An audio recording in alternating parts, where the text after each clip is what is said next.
y prifathro oedd hefyd yn bedoffeil. O'r dechrau, roedd Foden wedi gwadu 135 merch ifanc. Wedi 5 awr a hanner o drafod, mi gasglodd y rheithgor o 7 dynes a 5 dyn heddiw bod y gŵr 66 oed o Colwyn yn euog. Roedd Foden wedi ei gyhuddo o 20 trosedd yn erbyn 5 merch dros gyfnod o 4 blynedd. Heddiw mi gasglodd y rheithgor ei fod o'n euog o 19 o'r cyhuddiadau hynny, yn cynnwys 12 cyhuddiad o weithgarwch rhywiol gyda phlentyn.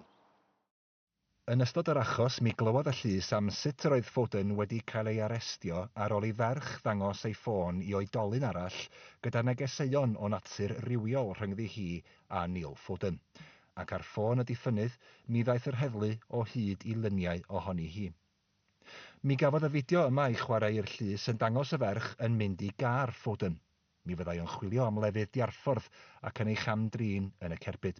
Mi glywodd yr achos am sut y byddai'n camdrin merch arall, hynny mewn gwestai ac yn y car. Mi ddaeth yr heddlu o hyd i gyffion porffor yng nghar Foden gyda DNA Foden a'r ferch yna arnyn nhw. Roedd o hefyd wedi camdrin merched eraill trwy eu cyffwrdd yn amrhiodol.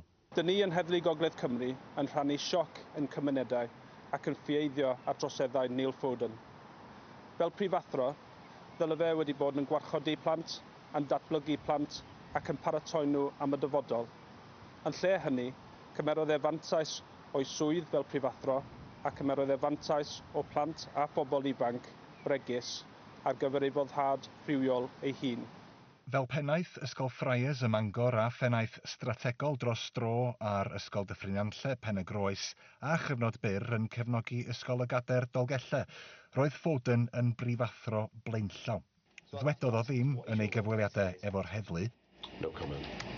What does a headteacher do in school? No comment. Ond wrth roi tystiolaeth yn y llys, mi fynodd ei fod yn ddi-euog a bod y merched yn dweud celwydd. Da ni'n croeso penderfyniad yn yr achos yma.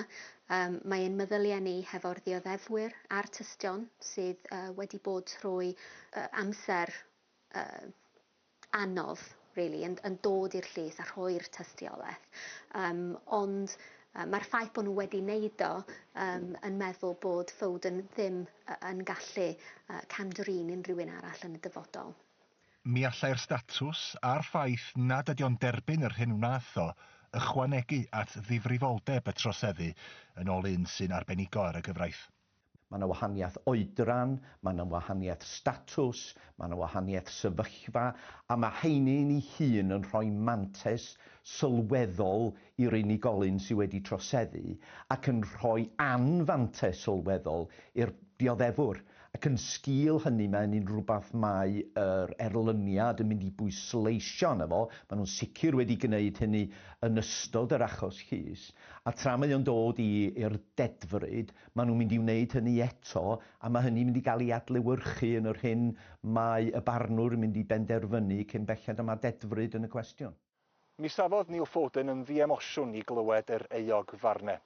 Mi ddwedodd y barnwr bod natur y troseddu mor ddifrifol nes ei fod yn wynebu cyfnod hir o garchar. Ac mi aeth y barnwr Rhys Rowlands yn ei flaen i ddweud ei bod hi'n anodd credu bod Foden wedi cyflwyno peth o'r dystiolaeth a wnaeth o wrth iddo fo geisio amddiffyn ei hun. Roedd Foden, meddai'r barnwr, yn ddyn heirllig oedd wedi arfer rheoli eraill ac wedi arfer cael ei ffordd ei hun. Mi wnaethoch chi anwybyddu pryderon eraill, meddai'r barnwr wrth Foden, pobl na fydde fyth wedi credu y gallech chi ymddwyn mewn ffordd mor ofnadwy. Mi aeth y barnwr yn ei flaen i ddweud ei bod hi'n ymddangos bod pryderon wedi ei codi gyda'r awdurdod addysg yng Nghyngor Gwynedd, ond bod y pryderon hynny wedi cael ei diystyrru. Doedd dim ymchwiliad, dim hyd yn oed nodiadau wedi ei cadw. Chafodd dim ei wneud, meddai'r barnwr. Mae'r ffaith bod Foden wedi parhau i droseddu yn achos pryder mawr. Mae Cyngor Gwynedd yn deud heddiw ei bod nhw wedi gweithio gydag ymchwiliad yr heddlu ac y bydd na adolygiad annibynnol yn digwydd rwan i weld pa wersi all gael ei dysgu. Mae disgwyl i Foden gael ei ddedfrydu fis Gorffennaf.